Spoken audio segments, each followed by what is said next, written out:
话跟你说。我不能跟你走。我决定要去西蒙关，对抗大庸军队。我一直以为西蒙的百姓需要我，我昨日想明白了，不是他们需要我，而是我需要他们。一直以来，我想建立一个大同世界，想让那些和我一样的人，都把这个地方称之为家。我不能和你去渔桥耕读，那不是我想要做的事。我是楚乔，是秀丽军的将领。只有穿上战甲，为理想而战，为了曾经和我一样命如草芥的百姓而战，这才是楚将军，是真正的我自己。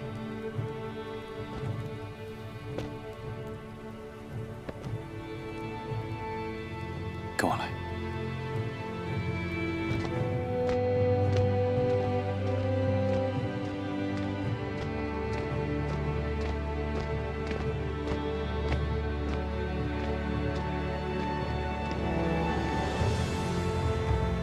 诸葛亮，你知道我会怎么选？这是给你的，我陪你一起去。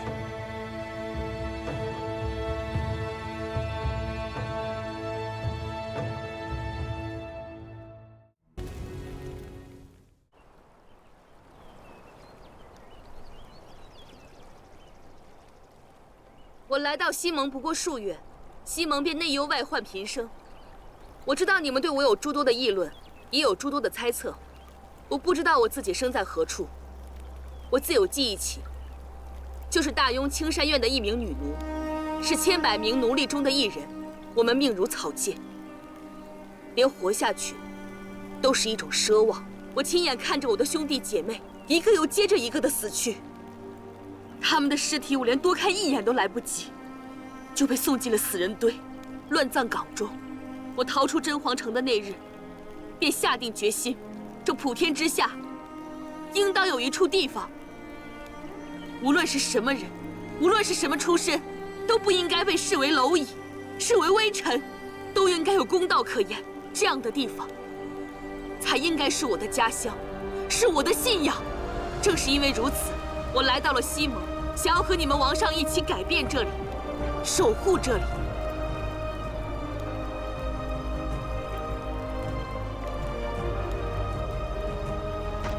如今，大庸的军队已在西蒙关陈兵数日，他们所做的这一切，都是因为容不下西蒙的兴盛与自主。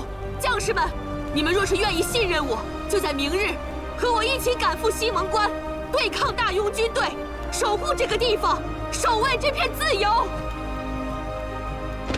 楚大人，秀丽军永远追随你。皇后，我们永远追随你。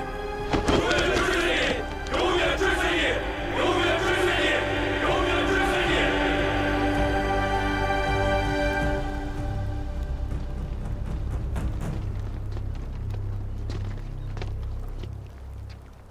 公子，咱们这下是不是真走不了了？走不了了。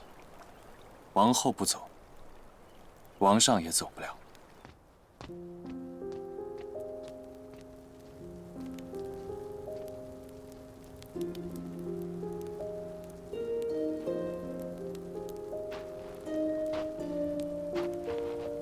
岳十一，你想什么呢？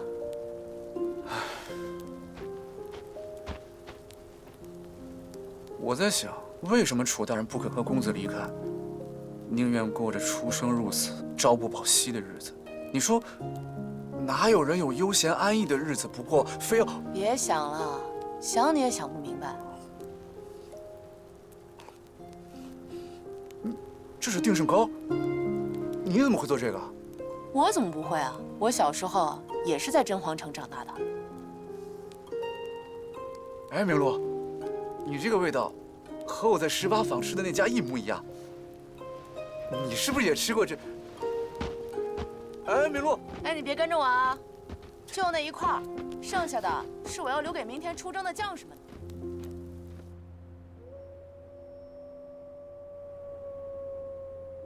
我们的人分为6队，分别从这3处进入黑河山谷。我已经让人打探清楚，这里有几处洼地可以用于藏兵，到时可以让他们措手不及。启禀皇上，我们的人刚刚传来消息，说黑河山矿口正在集结大量西蒙士兵。哪里来的兵？那些兵我们也没有见过，可是看他们的调动，似乎在调离矿口，向西蒙城的方向进发。下去吧。诺。诸葛亮已经识破了我，眼下忽而调兵回去，着实奇怪。王上，程将军，我们留在西蒙城的探子刚刚送来消息，说是大庸已经陈兵西蒙边境多日，西蒙王将驻守在西蒙边戍的西蒙兵调回去，随着西蒙王后南下至西蒙关，抵抗大庸军队。大庸发兵西蒙关，你说的消息可准确？消息千真万确，西蒙王后已经带着西蒙军向着西蒙关方向去了。大庸那边派来督战的是诸葛穆青，他带了雍皇帝的圣旨，要招安西蒙王和西蒙王后。皇上，不止我们想要西蒙的无尽矿，看来大庸也已经坐不住了，倒不如我们趁乱出兵，正是下手的好时机。传令下去，即刻出发。诺。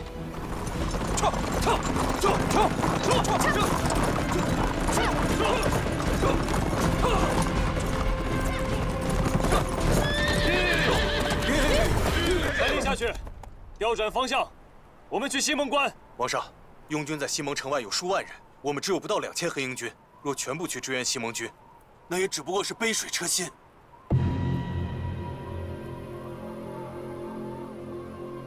我们自龙云关一战后，为笼络各部落首领，早就1年减免2次征兵。现在除了石岩将军麾下的燕北军部队，我们只剩不到2000名黑鹰军。若现在调兵，这无异于……何莲，皇上，你可愿替姑做一件事？皇上请讲。姑接下来说的话，你要牢牢记住。红川部徒部长老还在的时候，红川部有1万精骑，是徒部养的私兵。虽然徒部已经死了，但这些人应该还在，由他的兄弟哈奇管理。帕勒部善造甲，帕勒长老养有3000弓弩手和2000铁骑兵，也是私兵。还有白川部，也有私兵3000，蓝川部也有3000，这些人马加起来都有2万余人。我要你以孤王妃的身份，去把这些人借出来。皇上的意思是？借，其实就是要。这些各部首领各怀心思，自我父亲死后，一直在扩张自己的势力，就怕有朝一日，燕家不行了，连累了他们。孤为了燕北的安定，明面上一直装傻，但其实早已查清他们的家底。所以皇上要臣妾以侧王妃的身份向他们开口，一来可以维持表面的稳定，二来也可以震慑他们，让他们知道他们的心思并不是无人知晓，好让他们将这些兵马交出来为皇上所用。程远，你带着阿景护送王妃快马加鞭回燕都请兵，取到人马，便留在燕北，替孤镇守燕都。程远遵命。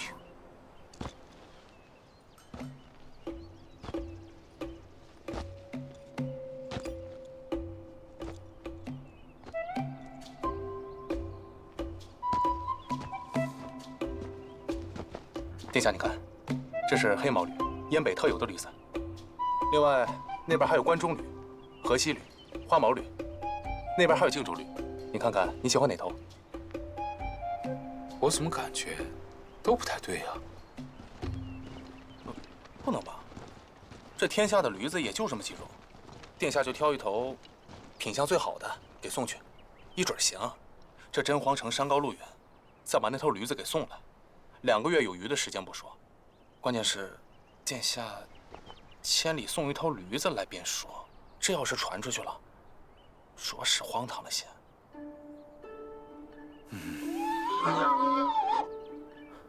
那就打吧。是。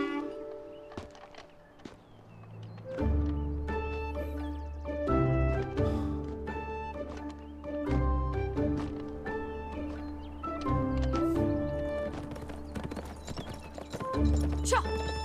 撤！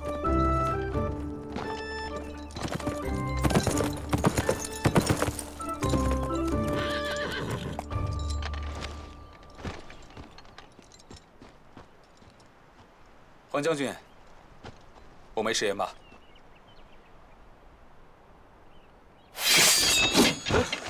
你敢骗我？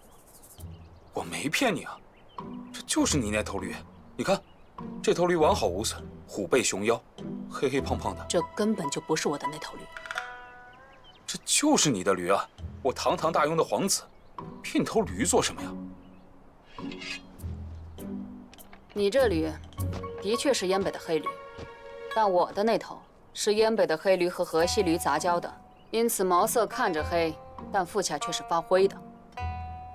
还有这鬃毛也不对，可能是水土不服，毛发和样貌都变了。公驴也能变母驴？公驴？好了好了，是本王的错。桓将军有所不知，我军营中有好几头驴，可能是我眼拙认错了驴，错将这头母驴牵了过来。不过这也是上好的黑毛驴。桓将军如果不介意，就将这头母驴抵了你那头公驴如何？我不要你的这头蠢驴，我就要我的那头公驴。桓将军，这不都是驴吗？有什么差别啊？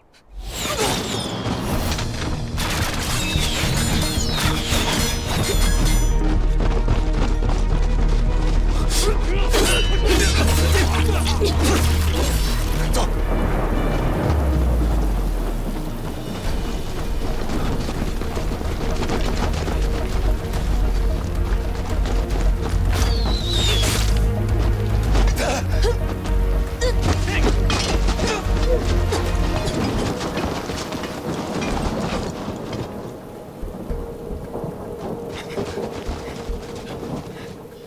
他们跑不远，给我仔细搜。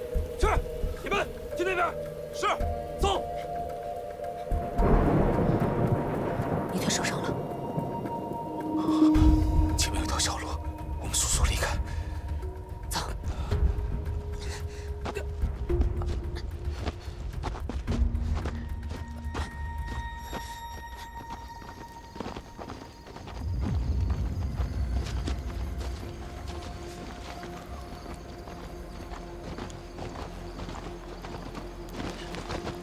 你们这些逆贼！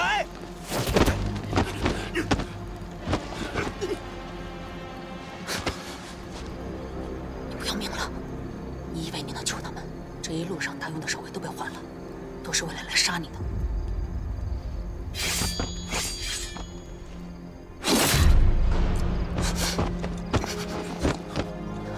冷静点儿，这些事我都遇到过。听我一句劝，你现在去，就是陪他们一起死。都给我杀了！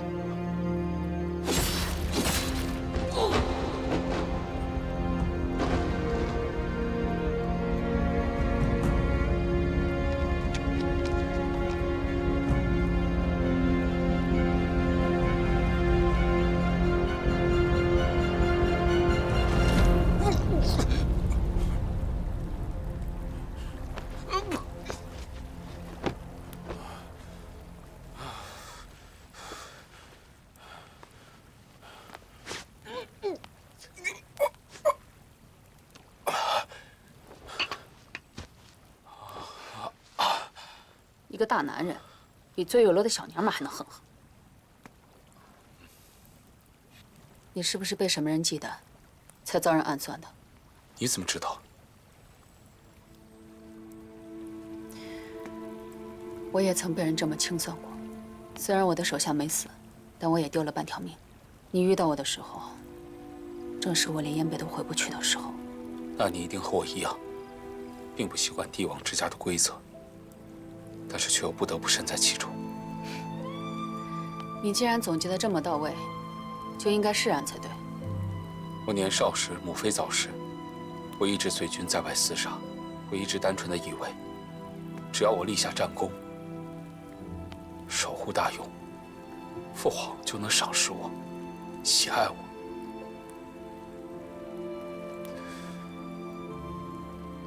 但是我没想到，我的努力换来的却是他的不信任和忌惮。他更喜欢我的13弟，即便13弟性格暴戾，嗜杀无度，父皇依然疼爱他。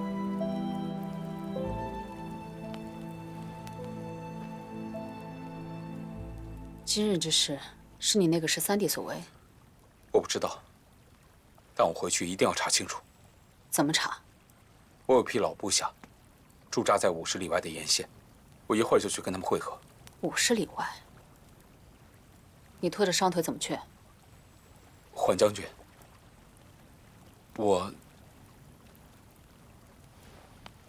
这个给你吃。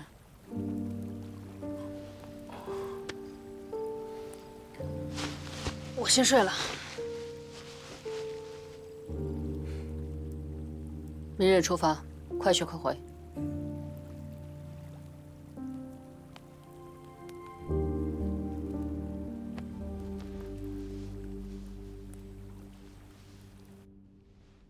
胡说八道！这是他们送来的。是。这是什么？这文书上说，我是雍皇帝和一个女奴隶所生下的。当初那个女奴隶怀有身孕，害怕被杀，所以连夜逃出了金圣宫，被金家所救。这张纸，就是那个女奴的奴籍。这些婴孩的旧物，说就是我小时候留在金家的。这不过就是一些寻常的旧物，怎么证明是你的？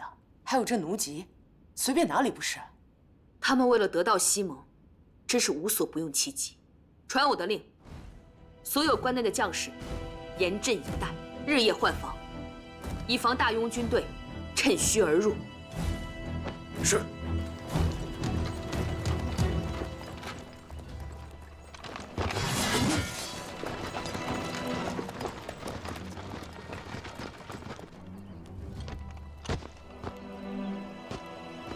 来者何人？大庸使者求见。启禀王后，城外有一队大庸使节求见，说是要送些礼物给公主。不见。西蒙没有大庸公主。传令下去，只要是大庸来的使团和军队，一律不得入关。是。大庸使团速速离去，不得入关。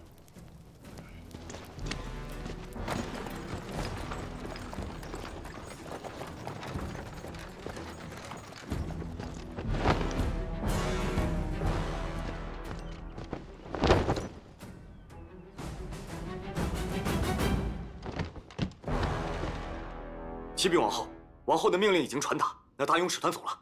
可是他们留了一些东西在关外。什么东西？只是几车粮食蔬果。用粮食蔬果送公主，他们是在羞辱我们吗？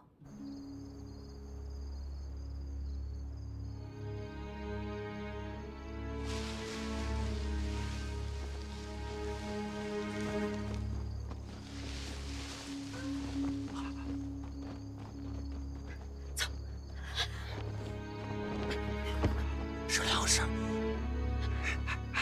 快来，快！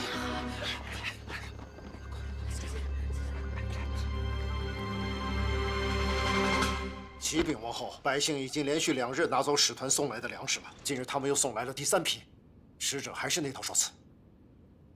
报！大庸军共计兵马10000余人，铁骑超过800余骑，于城外50里处驻扎，并筑起高台料阵。报！王后，大庸军押解着一群西蒙百姓在城外求见。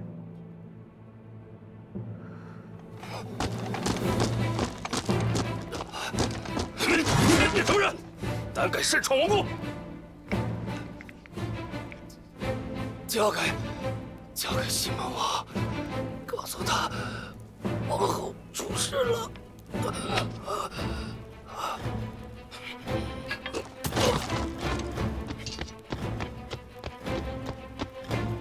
西蒙关外匪寇横行，昨日抓获一批劫掠公主礼车的山匪，今日斩首示众，以儆效尤。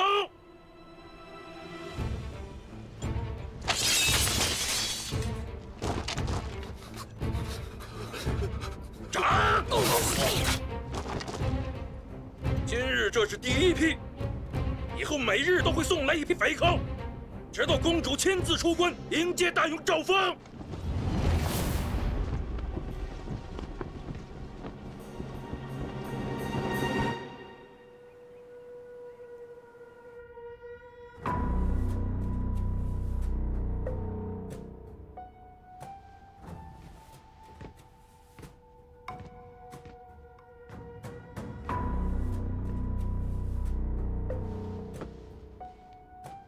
告诉殿下一个好消息，赵彻现在已经被扣上了通敌叛国的罪名。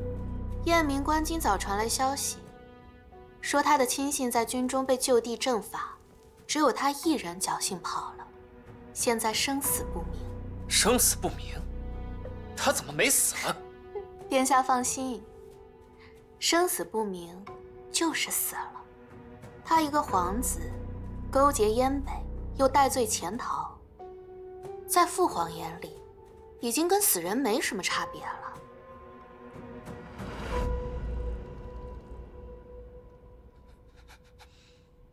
仔细画。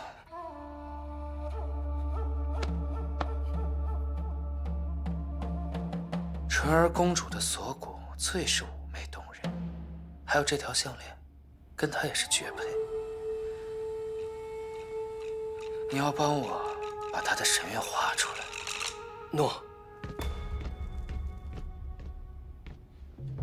参见殿下。何事？臣得到消息，楚乔独自一人带着部分秀丽军还有西蒙兵抵达西蒙关，一切正在按殿下的计划进行。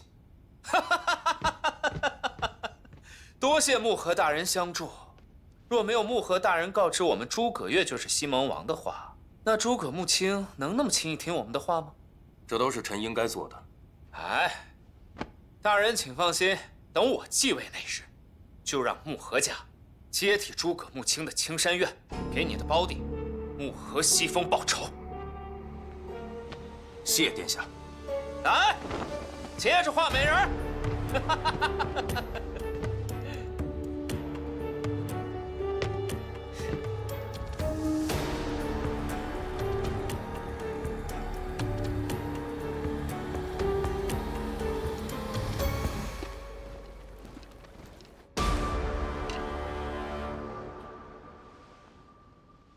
西蒙关虽说有地势为天然屏障，但我们的兵力和大庸相比，是不堪一击。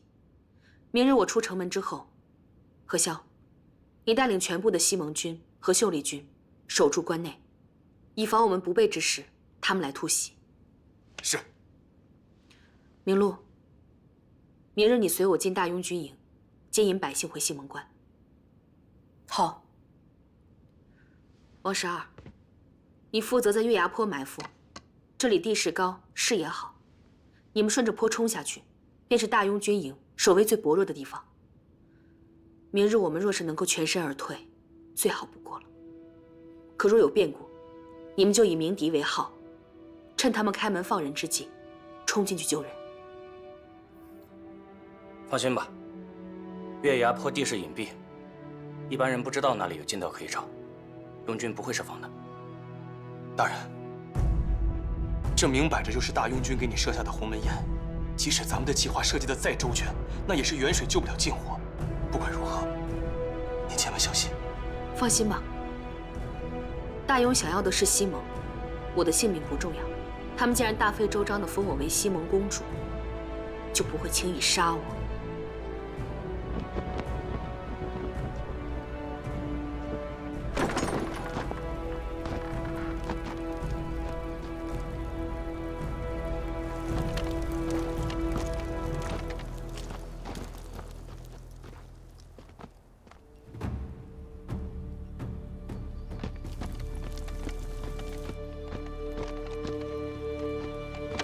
家主，楚乔他竟然真的来了。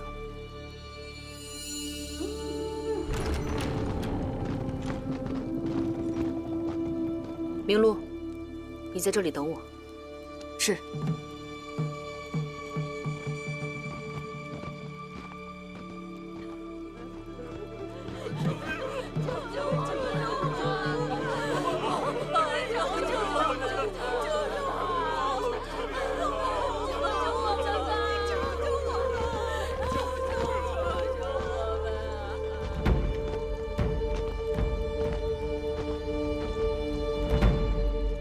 楚姑娘，大人已经在里面等你，请随我进去吧。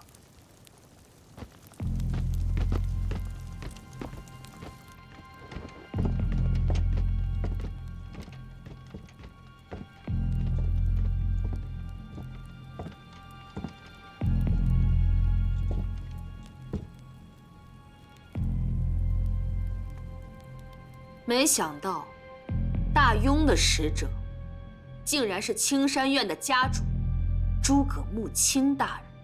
请楚将军听旨。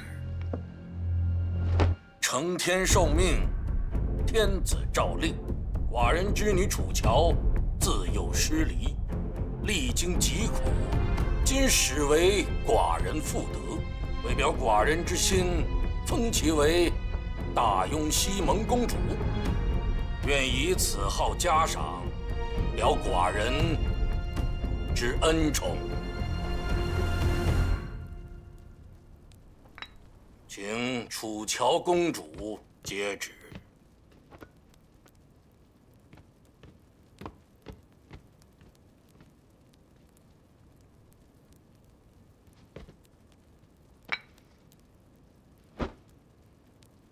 现在可以放人了吗？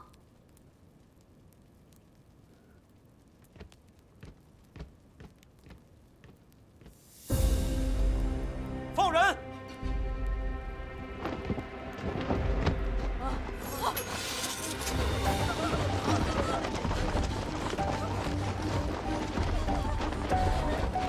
快点走！你们快点！快走！快走！快！快走！快走！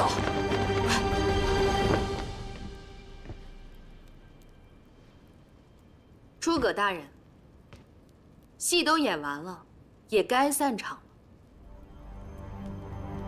西蒙将永远会是一片自治自安的土地，永远不会归附于大庸。我不是什么大庸的公主，更不会接大庸的圣旨。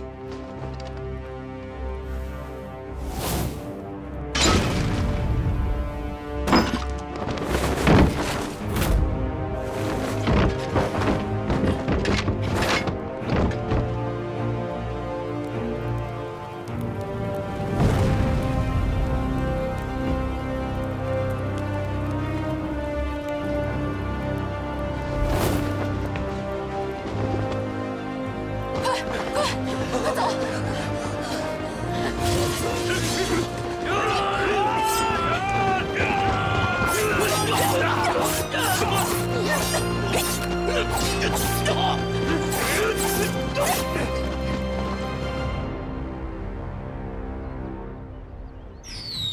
救人！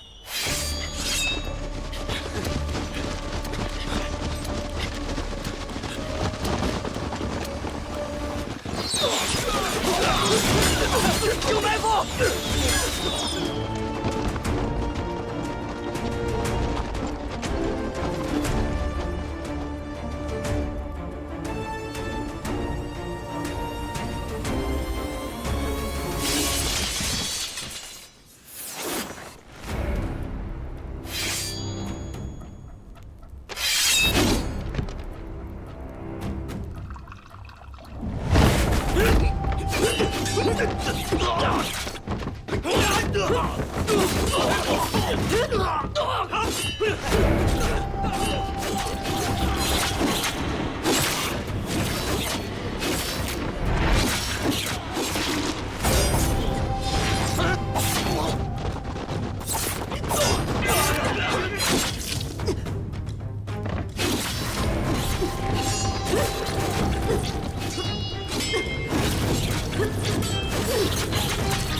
一起杀出去，杀他个痛快！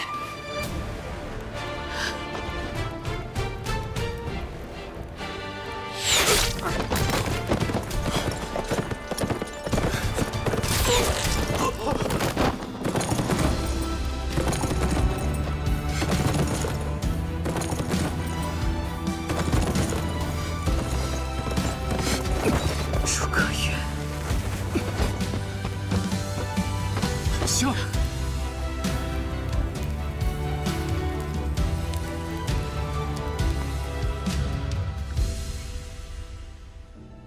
知道，是你的人派岳伟前来通知我楚乔有事。今日，也是你特意设计引我前来，对吧？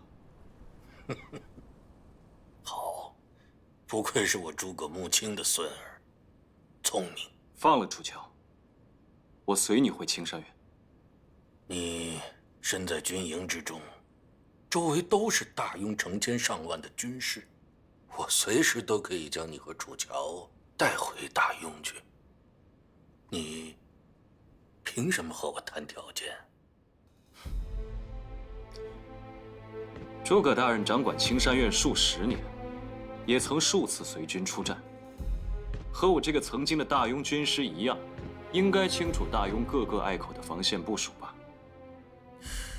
你是要说什么？平安关、凌渊关、青龙关，这3个关隘，历来是大庸防线最薄弱之处。你是拿大庸的防御机密来威胁我？平安关，守备只有3000精兵，防守松散，地势开阔，适合快速突袭。只需500兵马，我便能突破其防线，迅速占领。凌渊关，5000兵力守卫，然而城防老化，士气低落，若能在夜间偷袭，凭借山脉的隐蔽性，轻松可破。青龙关，4000守军，然而地处偏僻，物资供给线脆弱，若我派人先行破坏其粮草，大庸守军必将陷入困境。我已经部署好兵马，若你坚持不放人，明日一早，平安关必破，凌渊关必困，青龙关必陷。我不需要大军压境，只需3000兵马，便能为你带来不可承受的后果。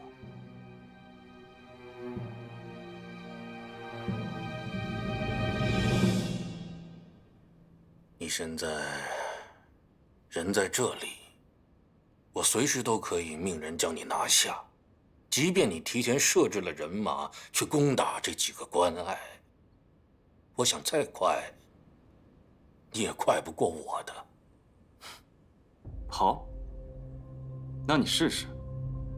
我已经在周围都埋伏好了人马，虽比不上大庸的上万兵马，但是我的人个个都是铁胆忠心，效命于我。而诸葛将军你带来的这些人马，都是从蒙将军手下借调而来。一旦冲突起来，我身后的西蒙士兵是在守卫自己的家园，是在为自己家园的生死存亡而战，定会拼尽全力，破釜沉舟之下。诸葛将军你的1万人马，未必是对手。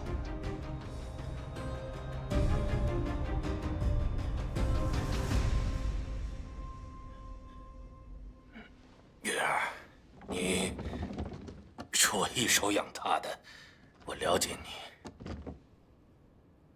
你不会这么做，你狠不下这颗心来，你不会因为一个女人就让大庸的百姓和军士都死在西蒙兵的刃下。既然你这么坚定，不妨可以赌一赌，看我会不会这么做。但你赌得起吗？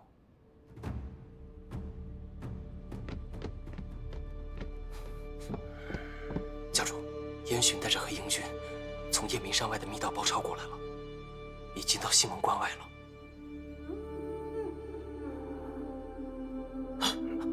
教主，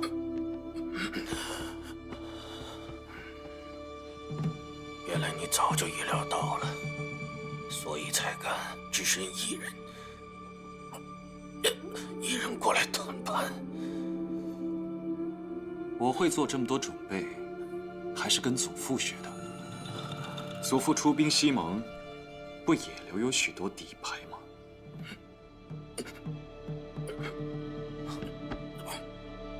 放过楚乔，放过西蒙和百姓，我跟你走。放人！诺。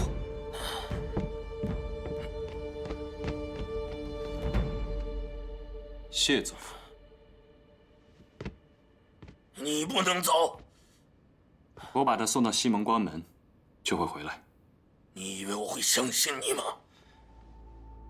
我们的交易也做了，人也放了，但是我绝不允许你离开这里半步。诸葛将军，我答应你的事情就一定会做到，我没答应你的事情你也勉强不了。你信或者不信，刚才没得选，现在你依然没得选。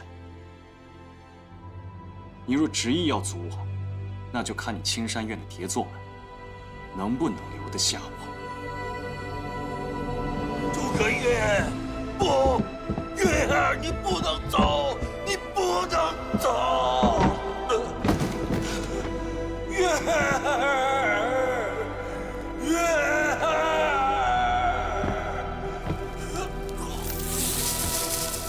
家主。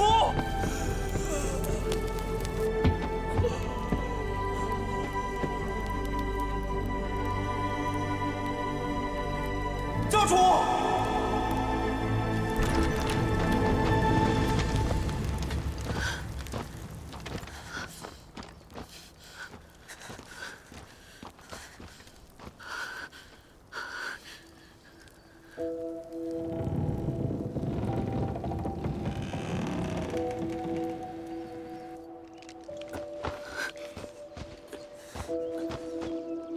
明路，坚持住，马上就到了。没事。明路。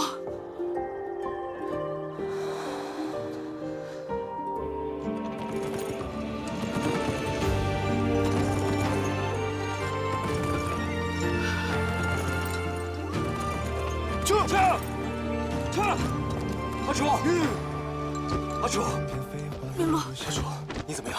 我没事。明路，走。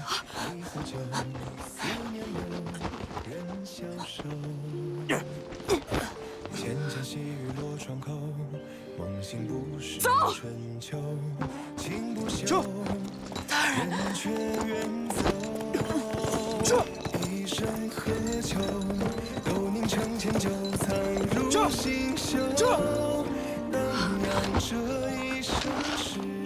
大少，你怎么了？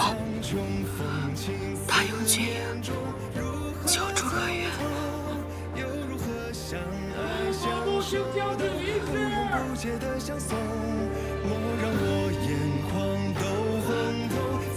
勇军营救诸葛亮。阿楚，阿楚。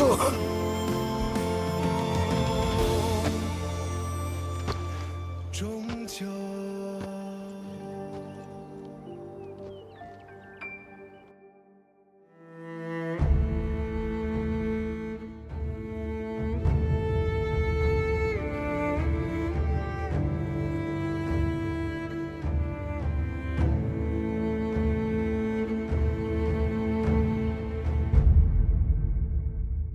这世上，不是每个人都能遵从自己的内心。我要去找他。阿楚，我要去找他。仔细搜查，将府中所有人全部羁押。快！我和他自小一起长大，情同手足，我比你更了解他。恭迎公子回归。